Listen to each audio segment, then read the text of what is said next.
सातवीं अनुसूची परीक्षा की दृष्टि से बहुत ज्यादा महत्वपूर्ण है।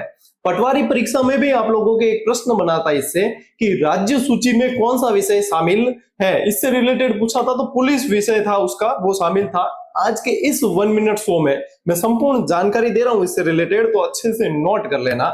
ध्यान दीजिए कि संविधान की 7वीं अनुसूची में 3 सूचियों का उल्लेख है, जो संघ सूची, राज्य सूची और संवर्धित सूची के रूप में जानी जाती है।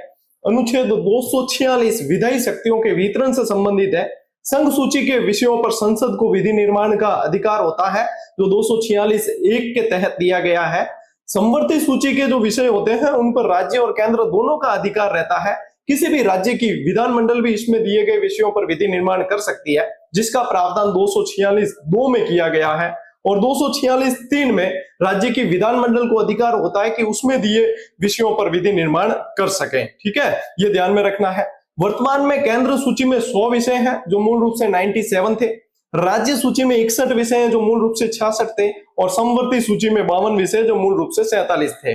प्रमुख विषय भी अपने को ध्यान रखने हैं। ध्यान दीजिए कि विदेशी मामले, युद्ध, रक्षा, अंतरराष्ट्रीय संधि, विदेशी ऋण, बैंकिंग, परिवहन, जनगणना, अंतरराज्य नदियां, खनिज, बीमा, संचार, शेयर बाजार, नागरिकता आदि जितने भी विषय हैं ये संघ सूची के अंतर्गत आते हैं।